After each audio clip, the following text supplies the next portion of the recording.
Amém, irmãos? A mensagem que eu quero compartilhar hoje, eu dei esse título, né? Senhor sobre toda a terra. E nós vamos olhar para Atos, capítulo 4, a partir do versículo 5. Mas antes de lermos o texto, deixa eu só fazer uma pequena introdução para que você possa compreender um pouco do que eu quero compartilhar com você. A Bíblia é repleta de textos que falam do governo de Deus sobre todas as coisas. Nós vamos encontrar, por exemplo, Isaías falando que Deus é aquele que estabelece reis e que tira os reis, destrona os reis, que abate os juízes, que estabelece os juízes.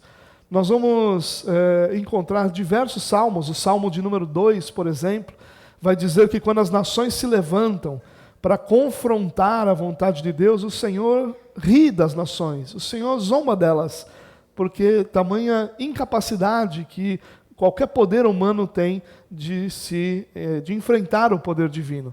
O Salmo 46, que é também conhecido como Salmo de Lutero, né, um dos salmos, o salmo predileto de Martim Lutero, ele vai dizer que Deus é aquele que dá fim às guerras, que quebra o arco, que despedaça a lança, que destrói os escudos com fogo. Ou seja, o Senhor é aquele que governa sobre todo o poder humano. E o que esse texto vai tratar é aquela passagem onde depois daquele paralítico ser curado, no início do capítulo 3, né, na verdade, nós encontramos esse mendigo sendo curado. Depois nós vamos encontrar um discurso de Pedro, uma pregação de Pedro no templo, e aí eles são presos, a gente viu isso na semana passada, por causa dessa pregação, porque eles estavam falando do nome de Jesus. E o que nós vamos ler hoje se desenvolve a partir daí. A partir dessa prisão, eles são então levados para darem satisfação do que eles estavam pregando, e a reação desses homens é a reação de continuar crendo, de continuar anunciando o Evangelho, de, em ousadia, decidirem obedecer a Deus, ao invés de obedecer a todos os homens. Mas o que eu queria extrair desse texto essa noite, na verdade eu gostaria de ter a oportunidade de falar 3, 4 semanas sobre ele, de tão belo e rico que ele é, mas naquilo que acontece aqui, eu gostaria de compartilhar com você por que Deus é o Senhor sobre toda a terra. E extrair desse texto aqui algumas lições para a nossa vida, porque o que aconteceu aqui talvez seja completamente diferente de qualquer realidade que nós vivemos no nosso dia a dia. Nós não somos presos por causa do Evangelho, não tem autoridade nos questionando em nome de quem nós pregamos o que nós pregamos. Nós não enfrentamos essa mesma realidade, mas todos nós enfrentamos as nossas próprias lutas, nossas próprias batalhas, nossa própria espiritualidade sendo provada, testada, sendo oposta muitas vezes. E o que esse texto nos ensina serve muito para todo momento da nossa vida. São princípios que vão nos ajudar a lidar com as adversidades da nossa vida, sejam elas de que ordem forem. Então, por isso que eu queria que você entendesse que esse título, né, o Senhor sobre toda a terra, é na verdade uma lembrança para todos nós. Nós já sabemos isso. Ninguém tem dúvida disso, ninguém não sabe que o Senhor é Deus sobre toda a terra, mas é uma lembrança que serve para nós a cada momento da nossa vida. Há um perigo muito grande, irmãos, de nós separarmos, e a gente já falou sobre isso o ano passado quase que todo, né? Quando nós falamos sobre cosmovisão, nós falamos muito sobre esse perigo de nós separarmos a nossa vida religiosa e criando um outro ambiente de uma vida não religiosa, como se ela existisse à parte, como se nós pudéssemos viver qualquer momento, qualquer segundo, em qualquer lugar, à parte da presença de Deus, o que não é possível. Então, a partir desse texto, eu gostaria de compartilhar com você essas lições. Vamos dar uma olhadinha no texto? Nas telas vai ter para você aí o mesmo texto que eu estou lendo, eu estou usando a versão NVI, mas se você prefere o seu celular ou a sua Bíblia, também fique à vontade, como for melhor para você. Nós vamos ler Atos capítulo 4, do versículo 5 ao versículo 22. O texto diz assim, ó: No dia seguinte, as autoridades, os líderes religiosos e os mestres da lei reuniram-se em Jerusalém. A turma toda, o pessoal todo ali. Estavam ali Anás, o sumo sacerdote, bem como Caifás, João Alexandre e todos os que eram da família do sumo sacerdote, ou seja, a família mais importante em termos religiosos de Israel estava ali reunida. Mandaram trazer Pedro e João diante deles e começaram a interrogá-los. Com que poder ou em nome de quem vocês fizeram isso? Então Pedro, cheio do Espírito Santo, disse-lhes: autoridades e líderes do povo, visto que hoje somos chamados para prestar contas de um ato de bondade em favor de um aleijado, sendo interrogados acerca de como ele foi curado, saibam os senhores e todo o povo de Israel que por meio do nome de Jesus Cristo, o Nazareno, a quem os senhores crucificaram, mas a quem Deus ressuscitou dos mortos, este homem está aí curado diante dos senhores. Este Jesus é a pedra que vocês, construtores, rejeitaram e que se tornou a pedra angular. Não há salvação em nenhum outro, pois debaixo do céu não há nenhum outro nome dado aos homens pelo qual devamos ser salvos. Vendo a coragem de Pedro e de João e percebendo que eram homens comuns e sem instrução, ficaram admirados e reconheceram que eles haviam estado com Jesus. E como podiam ver ali com eles o homem que fora curado, nada podiam dizer contra eles. Assim, ordenaram que se retirassem do sinédrio e começaram a discutir, perguntando: que faremos com esses homens? Todos os que moram em Jerusalém sabem que eles realizaram um milagre notório que não podemos negar. Todavia, para impedir que isso se espalhe ainda mais entre o povo, precisamos adverti-los de que não falem mais com ninguém sobre esse nome. Então, chamando-os novamente, ordenaram-lhe que não falassem nem ensinassem em nome de Jesus. Mas Pedro e João responderam: julguem os senhores mesmos, se é justo aos olhos de Deus obedecer aos senhores e não a Deus, pois não podemos deixar de falar do que vimos e ouvimos. Depois de mais ameaças, eles os deixaram ir. Não tinham como castigá-los, porque todo o povo estava louvando a Deus pelo que acontecera, pois o homem que fora curado milagrosamente tinha mais de 40 anos de idade. Amém? Bom, irmãos, em resumo, o que aconteceu aqui é bastante claro, né? Não tem nenhuma frase oculta, nenhuma grande dificuldade de compreender o que aconteceu. Pedro e João haviam sido presos no dia anterior, como já era final de tarde, já que o milagre acontece enquanto Pedro e João estavam indo ao templo para a oração das 3 horas da tarde, e ali então eles encontram esse mendigo, esse aleijado, ali acontece a cura, e ali, a partir dali, esse homem se apega a Pedro e João, e eles são, no final da tarde, presos, mantidos na prisão até o dia seguinte, e no dia seguinte nós vemos o que nós acabamos de ler. Eles são levados ao Sinédrio. O Sinédrio era uma espécie de tribunal composto por 70 homens, né, e composto principalmente pelas pessoas mais poderosas de Israel, pelos religiosos mais importantes de Israel. A gente vê aqui também a família do sumo sacerdote toda, numa enorme bagunça, inclusive, porque deveria haver um único sumo sacerdote, e aqui a gente encontra várias pessoas com autoridade, com poder, e eles questionam Pedro e João por quê, em nome de quem que eles estavam fazendo isso. Eles dizem: em nome de Jesus, aquele que vocês crucificaram, aquele que vocês rejeitaram, mas que se tornou a pedra angular, é no nome dele. Então eles tiram Pedro e João, vão lá e discutem entre si: o que nós vamos fazer? Está todo mundo vendo que o homem está curado.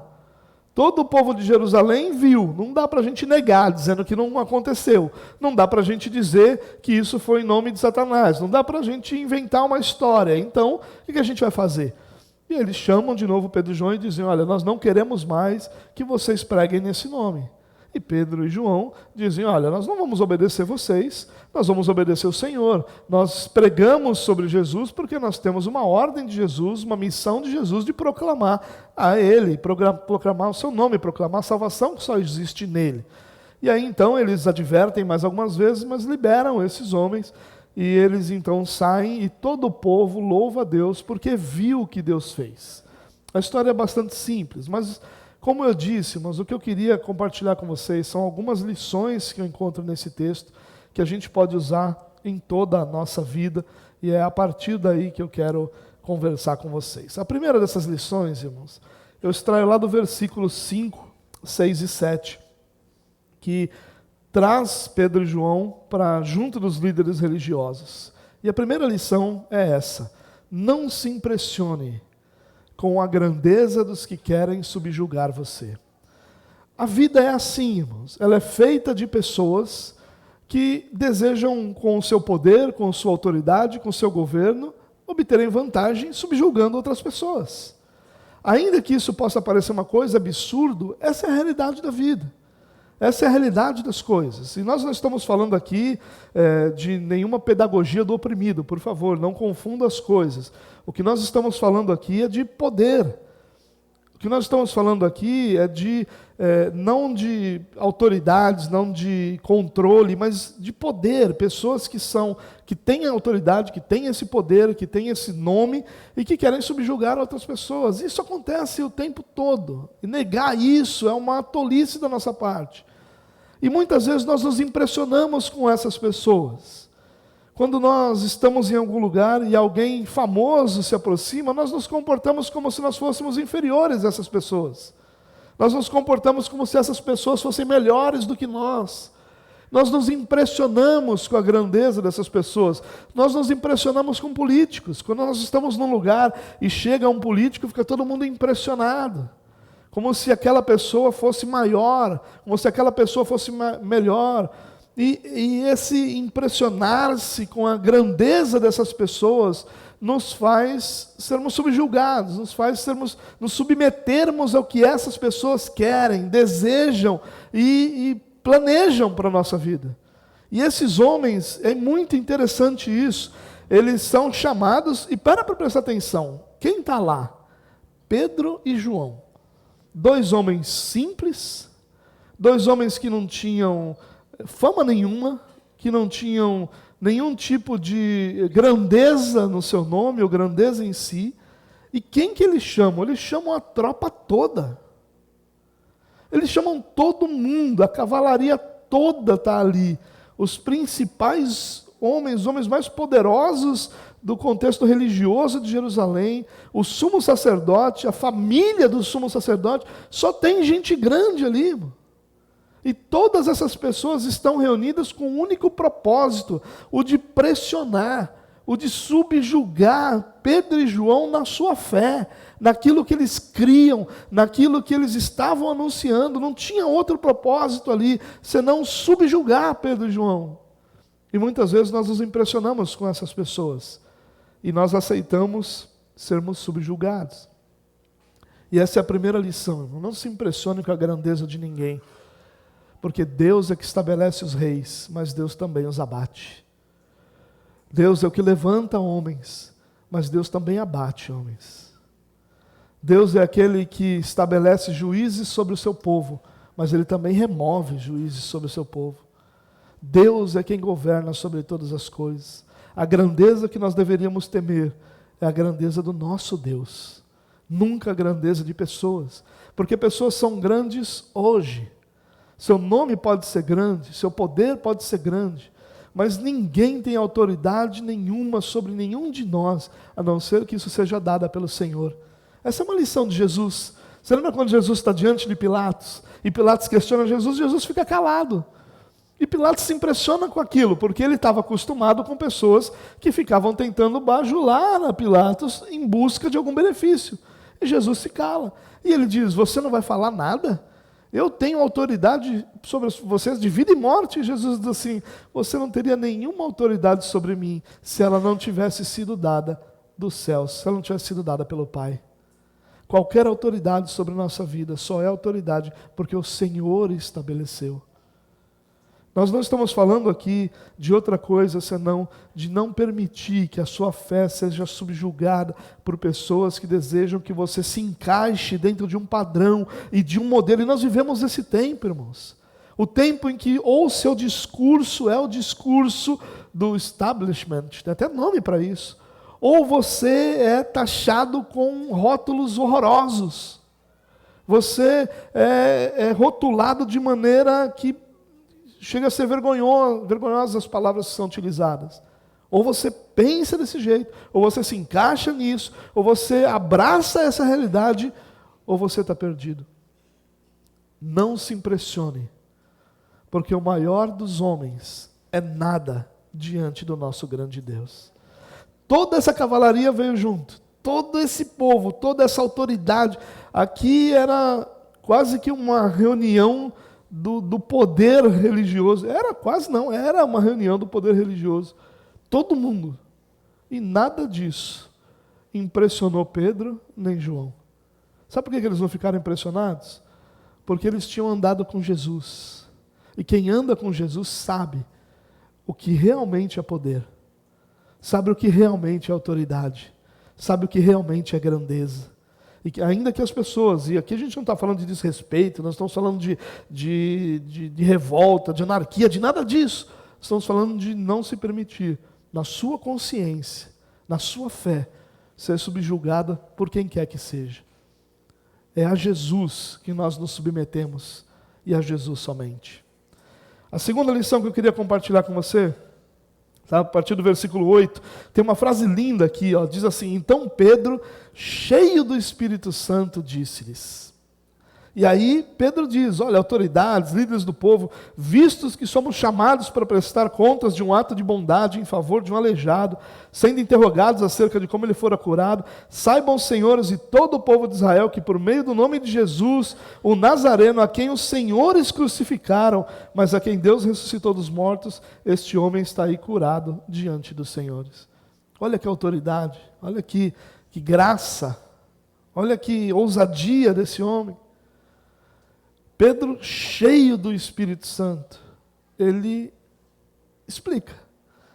O discurso hoje seria mais ou menos assim: olha, senhores autores, vossas excelências, autoridades, eu entendo toda a grandeza de vocês, entendo todo o poderio de vocês, mas olha, eu tenho a minha fé aí, se vocês me permitirem continuar com ela, vai ser muito bom, muito agradável, conto com vossas senhorias.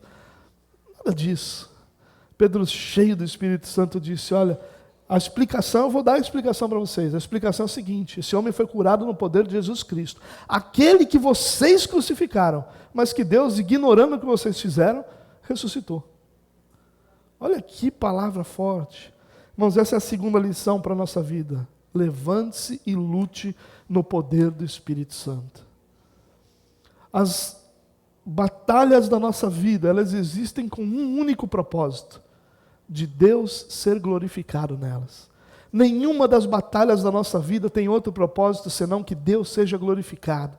Você vai crescer, você vai amadurecer, você vai compreender propósito de Deus que não compreendia antes, mas no final de todas as coisas, Deus será glorificado.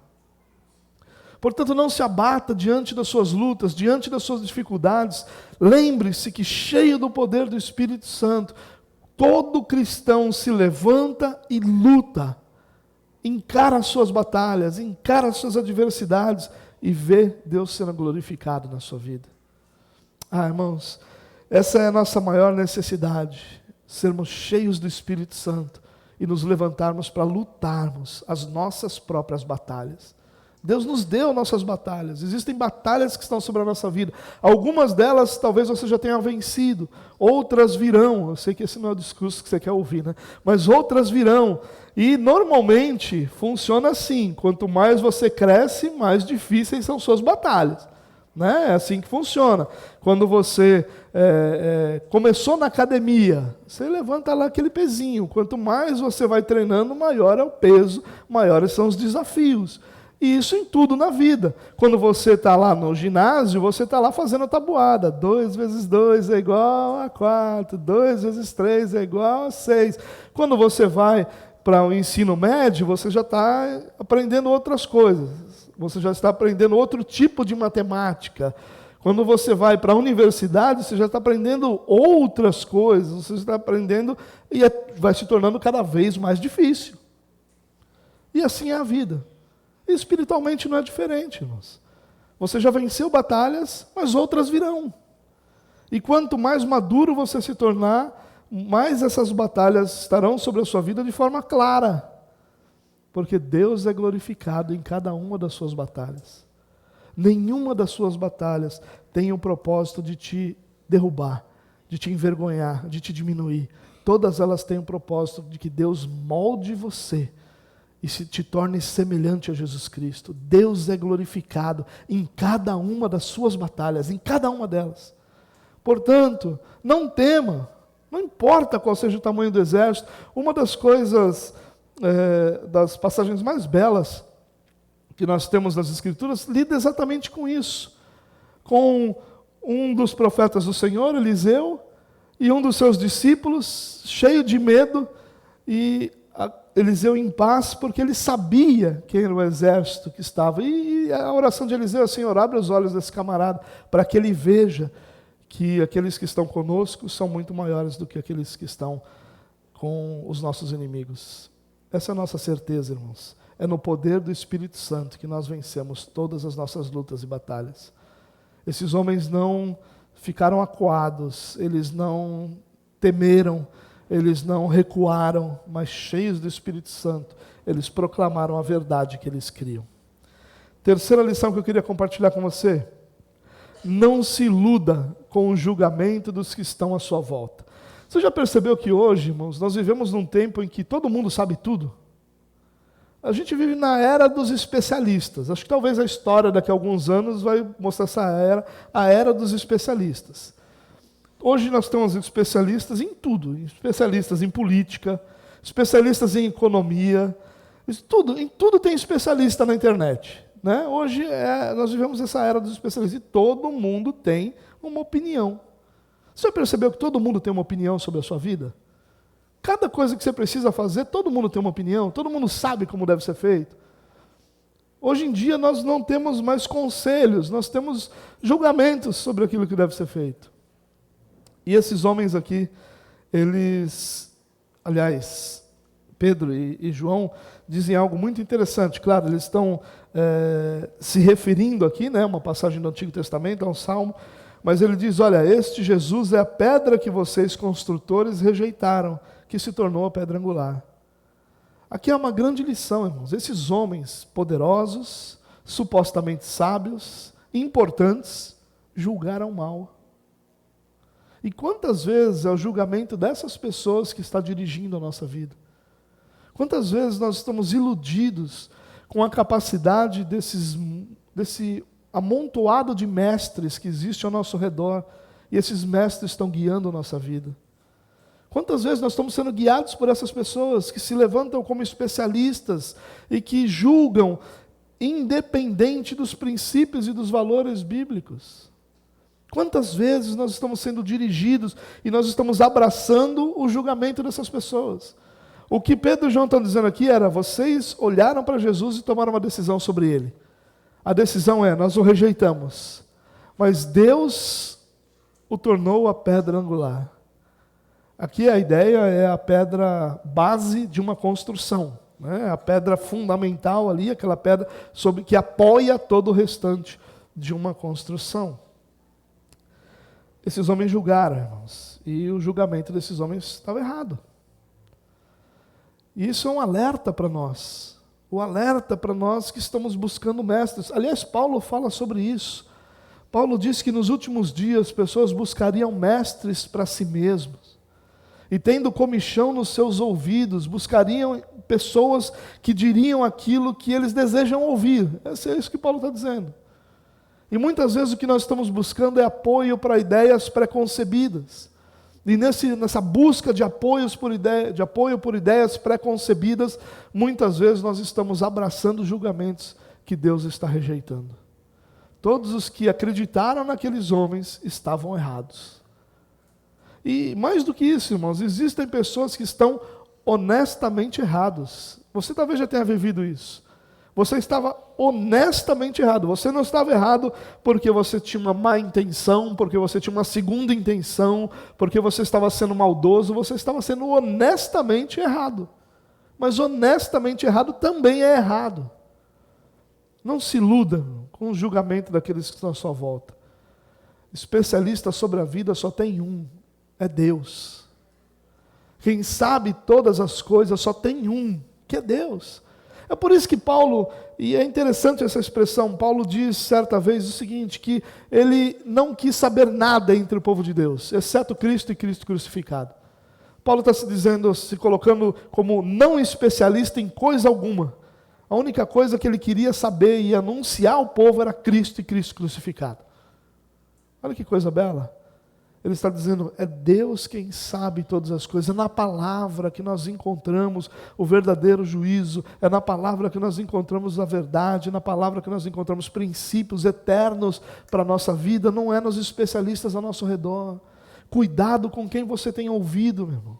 Cuidado com as pessoas que são referência para você. Cuidado com quais pessoas têm tido abertura ao teu coração.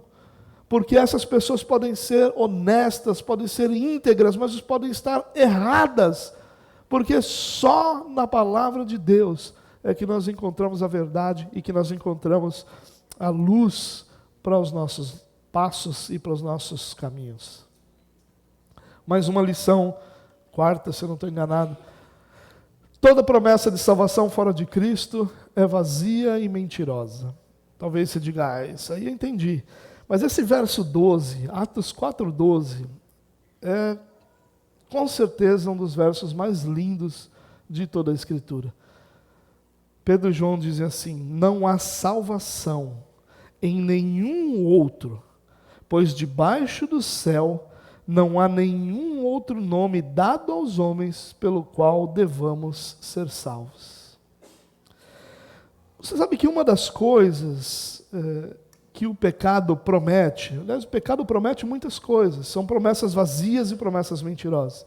Mas uma das coisas que o pecado promete é você não depender de salvação alguma. Uma das coisas que o pecado promete é que você teria o controle como Deus. Não é essa a promessa do Éden? Vocês serão como Deus. Vocês não vão precisar se submeter, vocês não vão precisar estar debaixo. E às vezes nós não percebemos isso, irmãos, mas nós vivemos buscando salvação para a nossa vida em outro nome que não é Jesus. Nós buscamos salvação no sucesso, buscamos às vezes salvação no dinheiro, buscamos salvação na realização de sonhos, às vezes buscamos salvação na família, e é aquilo que nos salva de uma vida medíocre, de uma vida frustrada, de uma vida angustiada, de uma vida sem propósito. E nós encontramos um propósito que só deveria ser encontrado em Cristo, em outras coisas que deveriam servir para que Cristo fosse glorificado, para que Cristo fosse visto, para que Cristo fosse experimentado. A nossa família, irmãos, não é para que ela nos complete e nos traga felicidade. A nossa família é para que nós possamos experimentar a felicidade que nós recebemos em Cristo, e que temos em Cristo, e que na família nós experimentamos, e nós vivemos e vivenciamos. E muitas vezes nós estamos buscando salvação naquilo que não é Cristo. Buscando salvação, buscando propósito, buscando razão de ser, buscando alegria naquilo que não é Cristo. É claro que aqui ele está falando claramente de salvação espiritual, ele não está falando de alegria, ele não está falando... aqui eu estou dando uma esticadinha no texto, né, para alcançar a todos nós, mas o texto está falando claramente que não tem salvação em outra forma. O que ele está combatendo aqui? Ele está combatendo aqui a salvação pelas obras. É isso que literalmente o texto está ensinando. Como é que essas autoridades aqui criam ser salvos? Na obediência à lei. Né? E não que deveria ser desobedecida a lei, mas a lei, como diz Paulo, ela não cumpriu outro propósito senão deixar claro a nossa incapacidade de sermos santos. Nosso pecado, deixou mais claro ainda o pecado que nós temos. Mas esses homens criam piamente que agindo de uma determinada forma, que fazendo determinadas coisas, que tendo determinadas atitudes, eles seriam salvos. Muitos criam que simplesmente por serem do povo de Deus, ou seja, do povo judeu, né, dentre os judeus, já estavam salvos, só por essa questão étnica. E Pedro e João aqui estão dizendo que não tem outra salvação, senão no nome de Jesus. Qualquer outra promessa, ela é vazia e ela é mentirosa. Ela pode até acalmar e aplacar a nossa consciência por um tempo. Ela pode até substituir a alegria que só se encontra na salvação em Cristo Jesus por um tempo. Mas ela não é nem eficiente, porque ela não produz salvação verdadeira, nem é duradoura, porque sempre nós estamos necessitando de alguma outra coisa para suprir. Nós precisamos do próximo passo, nós precisamos da próxima ação, nós precisamos da próxima obediência, nós precisamos de alguma outra próxima coisa. Então, irmãos, que sirva de alerta para nós, toda promessa de salvação fora de Cristo é vazia. Nós não somos salvos porque nós obedecemos a Deus. Nós obedecemos porque, depois de termos sido salvos, o Espírito Santo nos capacita à obediência. Por isso que nós obedecemos. Não para sermos salvos, não para alcançar a salvação, mas porque já fomos salvos. E tendo sido salvos, já recebemos do Espírito Santo, e esse Espírito Santo nos capacita a obedecer ao Pai. Próxima lição que eu entendo aqui é: não se meça por suas credenciais. Versos 13 e 14 diz assim, vendo a coragem de Pedro e de João, e percebendo que eram homens comuns e sem instrução, ficaram admirados e reconheceram que eles haviam estado com Jesus. E como podiam ver ali o homem que fora curado, nada podiam dizer contra eles. Olha que interessante. Eles ficaram admirados porque esses homens eram homens comuns e sem instrução. Aqui a gente corre um risco de achar que sem instrução a gente está falando de analfabetos, né? Não é essa a ideia aqui. A ideia é ser uma instrução formal dentro da lei de Moisés, né? Sem passar por uma escola rabínica, sem passar por uma escola de formação teológica da época, vamos dizer assim. Eram homens comuns, eram homens cujas credenciais não os habilitavam a nada. E você sabe que às vezes nós nos medimos por isso. Nós achamos que Deus nos usa por aquilo que são as nossas credenciais. Sejam elas acadêmicas, né? Não, eu estudei, eu fiz isso. Nós vimos há um tempo atrás, há alguns dias, um professor numa escola dizendo que não ia discutir com o aluno porque ele tinha pós-graduação em Harvard, coisa de esquerda, né? Mentiroso, porque ele tinha um cursinho sem vergonha online que qualquer um de nós pode fazer, mas o diploma estava lá, e disse que só iria discutir quando aquela pessoa tivesse ali capacidade de discutir com ele. Ou seja, ele mediu a pessoa pelas credenciais. E o problema é que às vezes a gente acredita nisso. O problema é que às vezes nós acreditamos que as nossas credenciais é que nos definem. Elas podem nos definir profissionalmente, e devem.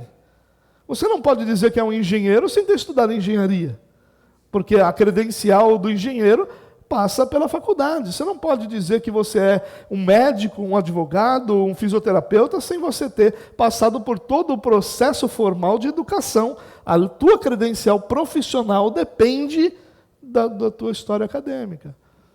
Mas quando nós estamos falando do nosso relacionamento com Deus, quando nós estamos falando do chamado de Deus, quando nós estamos falando da missão que Deus deu a cada um dos seus filhos, nós não estamos falando de credenciais. Nós estamos falando do Espírito Santo. Essa é a credencial que todo cristão tem e que é a única necessária para que a gente cumpra a missão que Deus nos deu. Claro, talvez você diga assim, mas eu não tenho capacidade de dar aula teológica. Sim, porque isso aí não tem a ver com o chamado necessariamente.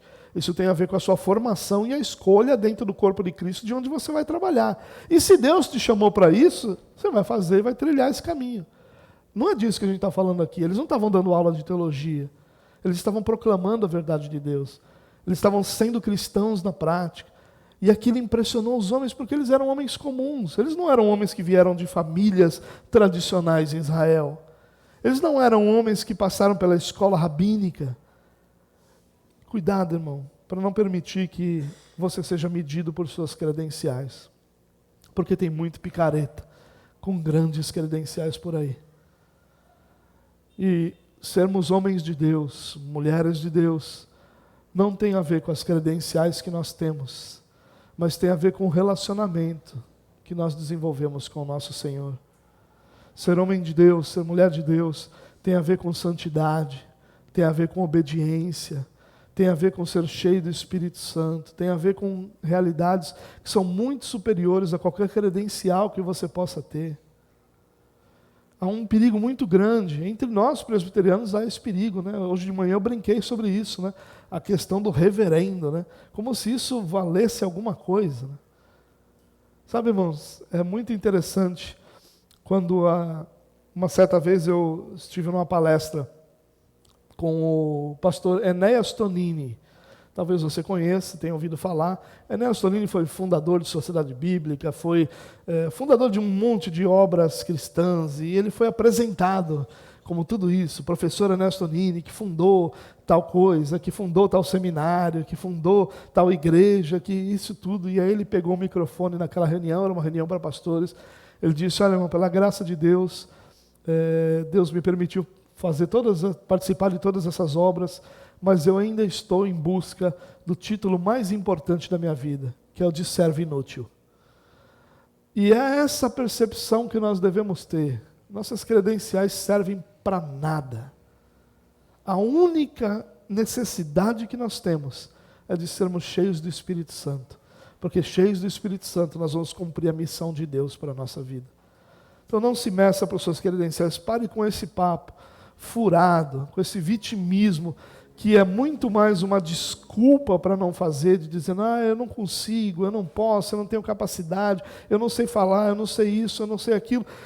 E comece a assumir o seu chamado de servir ao Senhor onde você estiver. Penúltima lição: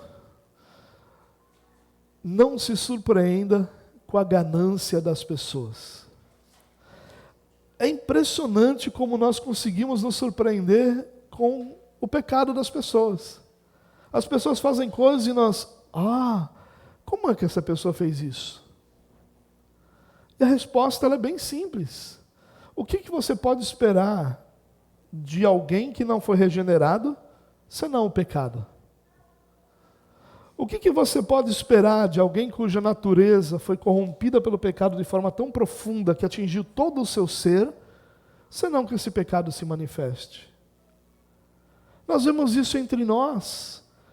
Nós temos dezenas de alertas nas Escrituras para que a gente vigie, para que a gente ore, para que a gente fuja do pecado, para que a gente abrace disciplinas espirituais, porque todas essas coisas servem de segurança para nós, para que o pecado não nos governe.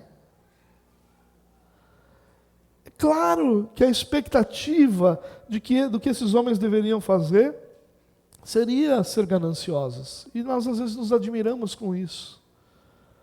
E a gente fica espantado. Olha, que coisa absurda. A gente conta uma história: você viu? Fulano fez tal coisa. Fulanos fazem tais coisas desde que o mundo é mundo. Os homens já fizeram coisas piores, farão coisas ruins. Não que nós devemos nos conformar, não é isso, irmãos. O que eu estou dizendo é que muitas pessoas hoje vivem frustradas, porque se surpreendem com o mal que há nas pessoas. E elas dizem: não, como é que as pessoas podem ser tão más? Como é que tal atitude pode existir? Pode. Vai existir na vida de qualquer um que não vigie. Qualquer um que não se coloque diante de Deus para buscar guarda em Deus. De qualquer um cujo pecado o dominar. Esses homens, eles se reúnem e dizem: o que nós vamos fazer agora? E eles não tinham o que fazer contra. Mas o que eles fazem? Eles trazem Pedro e João e dizem: não preguem mais. Olha a ganância desses homens. Eles não estavam nem aí para aquele homem que estava sofrendo. Em nenhum momento a mudança de vida daquele mendigo, daquele paralítico, fez diferença. Se aquele homem não tivesse existido, não faria diferença nenhuma. Se aquele homem não tivesse sido curado, nenhum deles iria para casa triste. Porque o que importava para aqueles homens era o poder que eles tinham. O que importava para aqueles homens é como eles se beneficiavam do mercado da fé. Eu tive um amigo que foi de uma determinada igreja, e ele se tornou meu amigo depois, né? E quando eu o conheci logo depois de uma quase tentativa de suicídio. E ele chegou a essa quase tentativa de suicídio porque ele era um homem com dinheiro, e ele começou a participar de campanha após campanha, campanha após campanha, até que o dinheiro acabou. E aí o dinheiro foi diminuindo, e ao mesmo tempo a empresa que ele tinha passou por um momento difícil, e ele foi então procurar o seu líder espiritual, o seu pastor. E o pastor, depois de ouvir, falou: você está me contando todas essas coisas por quê? Eu não sou seu amigo. E aquele homem se sentiu tão frustrado, se sentiu tão inferiorizado, que planejou dar fim à sua vida. Deus que foi gracioso e não permitiu. Esse homem não cometeu suicídio porque ele recebeu na época um CD. Existiu o CD, você que é novo, né? Uma época, houve um tempo, lá no século passado, em que existiu um negocinho chamado CD, onde se colocavam músicas ali dentro. Ficava ali dentro, não ficava no celular não, ficava ali dentro. E esse homem escutou o CD e tinha uma mensagem ali, Deus mudou o coração daquele homem. Mas você imagina, irmão, tamanha frustração. E ele não é o único. Centenas, milhares de pessoas vivem frustradas, porque foram machucadas, porque foram humilhadas, porque foram envergonhadas, porque foram traídas. E nós nos surpreendemos com isso. É claro que é impossível que a gente não sinta, não é isso que eu estou dizendo, não sente. As pessoas fazem isso mesmo, segue a vida. Não é isso, é claro que a gente sente. O que eu estou querendo dizer aqui é que se você se surpreender com isso, se isso for algo que você não tiver certeza de que vai acontecer em algum momento, isso vai provocar uma frustração a ponto de te paralisar. Talvez, queira Deus que nunca chegue ao ponto de você pensar em tirar a sua vida, mas existem coisas, outras realidades que são também maléficas, como ficar paralisado. Pessoas que hoje não conseguem mais amar porque foram traídas. Pessoas que não conseguem mais se relacionar porque tiveram relacionamentos rompidos. Pessoas que não servem mais a Deus porque se frustraram no serviço ao Senhor. Pessoas que estão estagnadas naquilo que um dia sonharam, naquilo que um dia desejaram, porque o mal veio através de pessoas ao seu redor. Ele veio. E eu tenho uma notícia para te dar. Ele virá outras vezes. Porque pessoas têm como maior de todos os dons fazer besteira. É esse nosso dom. Teve uma época que no meu perfil do Twitter, eu nem sei se existe ainda, mas tinha lá, meu perfil do Twitter era assim: estragando tudo desde 1975. Era a frase do meu perfil do Twitter. Depois alguns irmãos me pressionaram para eu tirar, né? Eu cedi à pressão, mas essa frase me define. Desde 1975, meu grande dom é estragar as coisas. Talvez você diga assim: que coisa. É o seu também, irmão, você só não reconheceu ainda.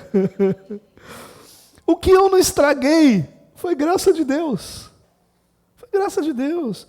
Porque nós somos estabanados, afobados, ansiosos. Nós somos isso, faz parte. Nós julgamos errado, nós queremos uma coisa e fazemos outra. É a nossa natureza, irmãos. É a nossa natureza. Não que está tudo bem, não está tudo bem. É por isso que o Senhor tem nos moldado a cada dia.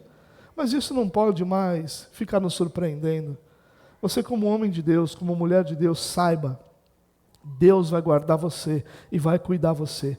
Mas pessoas sempre farão o que elas sabem fazer: pecar. É o que as pessoas mais sabem fazer, é pecar. Você faz isso. Quantos relacionamentos você já teve que você estragou sem querer? Quantas vezes você falou para pessoas coisas que depois Rapaz, acabou de sair da língua. Meu Deus, o que eu falei isso? Tomara que ela não tenha percebido. Eu faço essa oração toda hora. Tomara que ela não tenha percebido. Tem pessoa que é mais lenta para entender, né? Então, tomara que não tenha percebido. Mas normalmente percebe. Os elogios ninguém percebe sutileza, mas aquilo que a gente faz de errado todo mundo percebe. Não se surpreenda, irmãos. Esses homens foram gananciosos, porque tudo que eles podiam ser é gananciosos. Ninguém pode dar o que não é. Ninguém pode te amar se ele não tiver profundamente o amor de Deus no seu coração. Ninguém pode ser gracioso contigo se ele não compreender profundamente a graça de Deus que os alcançou. Ninguém pode. Nós sempre vamos lidar com pessoas, assim como nós fazemos isso com outras também, infelizmente. Em último lugar, não se submeta a nenhum outro que não a Cristo. O verso 19 e o verso 20 dizem o seguinte: mas Pedro e João responderam: julguem os senhores mesmos se é justo aos olhos de Deus obedecer aos senhores e não a Deus, pois não podemos deixar de falar do que vimos e ouvimos. Por favor, irmão, não entenda isso aqui como uma incitação à desobediência civil. Por favor. Não estou dizendo, agora a gente não vai obedecer mais a autoridade nenhuma. Quando o policial me parar, eu vou falar, eu não vou parar porque eu só obedeço a Cristo e Cristo não mandou eu parar. Não é isso que eu estou dizendo. Por favor, eu não estou incitando a desobediência civil. Eu estou falando aqui sobre decisões que chocam os teus valores e os teus princípios. Muitas vezes nós nos submetemos a sistemas, a modelos e a pessoas que simplesmente nos governam ou tentam nos governar. E ele diz aqui, julguem os senhores. Quem que eu deveria obedecer? É o que Pedro está dizendo. Eu deveria obedecer vocês ou ao Senhor? Claro que para esses homens era uma coisa só. O que a gente está dizendo seria a mesma coisa que o Senhor diria. Mas Pedro sabe que não é. Nós não podemos deixar de falar do que nós vimos e ouvimos. Nós temos essa missão.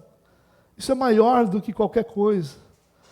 E aqui, irmãos, está um pensamento para a gente, ou uma realidade para a gente refletir. Quantas vezes nós nos calamos para não ofender?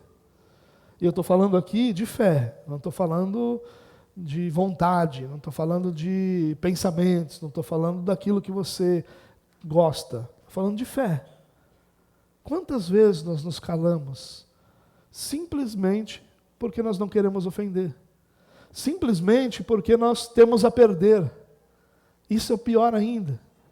Às vezes nós temos a perder pessoas que nos beneficiam e vão deixar de nos beneficiar se elas se ofenderem com a minha fé.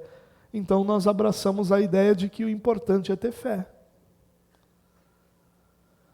Só que essa não é a postura de alguém que é cheio do Espírito Santo.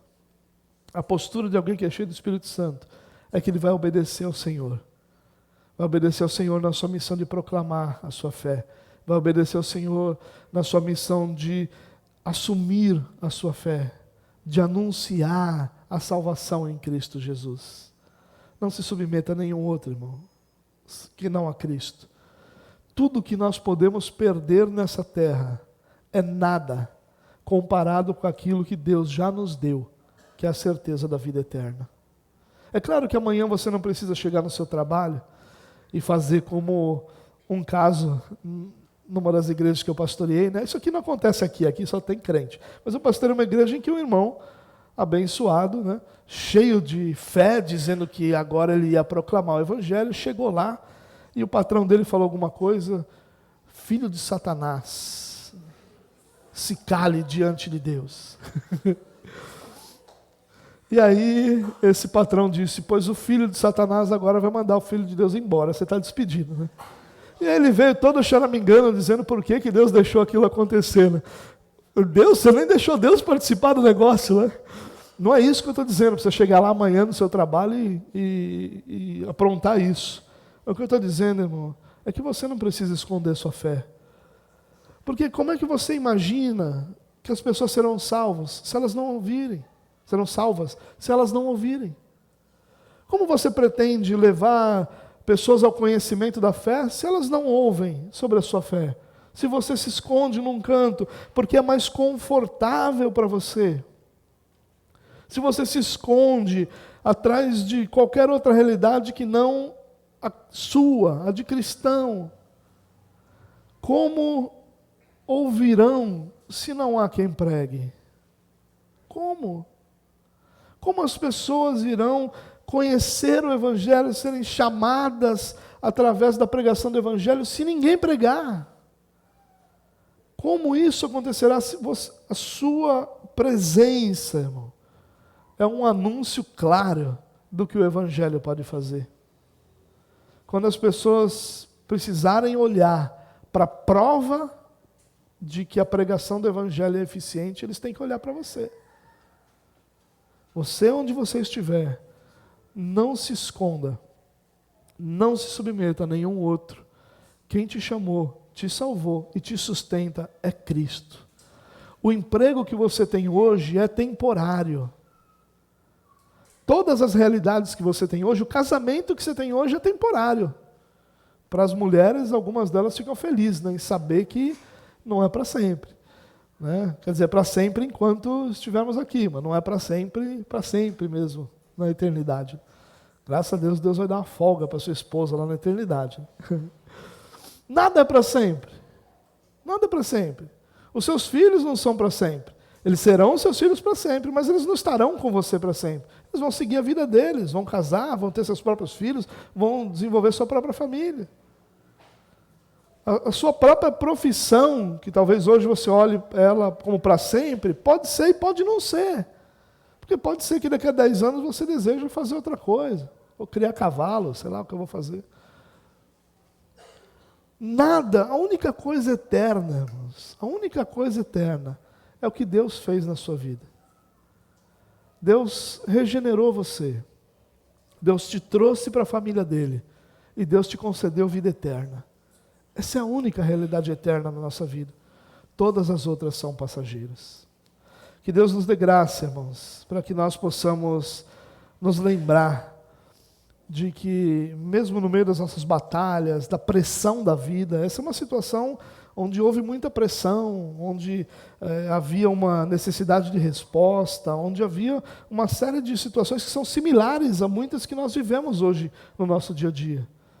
E esses homens passaram por isso, confiando no Senhor e dando graça ao Senhor. Que o Senhor nos conceda essa mesma alegria, ousadia. Olha, alegria e ousadia, tá vendo? Foram eles que inventaram aqui, né? Pedro e João que inventaram a alegria e ousadia, né? Mas o final do texto diz: depois de mais ameaças, eles os deixaram ir. Não tinham como castigá-los, porque todo o povo estava louvando a Deus pelo que acontecera. Enquanto eles estão sendo pressionados, o povo está louvando a Deus. Mas em todas essas coisas, Deus foi glorificado. Que Deus nos dê graça e conceda que nós possamos viver da mesma forma, glorificando a Deus. Senhor, nós pedimos, Pai, que o Senhor faça dessa palavra um desafio para a nossa vida. Que o Senhor nos ajude, Deus, a de forma alguma nos submeter a qualquer realidade à nossa volta, a qualquer opressão à nossa volta, a qualquer tentativa, Deus, de fazer com que a nossa fé seja colocada de lado, posta de lado. Ao contrário, Deus, que o Senhor nos dê graça para que nós possamos anunciar a salvação que só há em Jesus, anunciar a Tua bondade, o Teu amor, a Tua misericórdia sobre nós, todo o tempo, para a glória do Teu nome, Deus. Nos enche do Teu Espírito, Pai. Essa é a nossa oração, que o Senhor nos encha do Teu Espírito, para que nós tenhamos a mesma coragem que esses homens tiveram, de assumir publicamente a sua fé, e de confiar que o Senhor é aquele que cuida e sustenta a cada um de nós.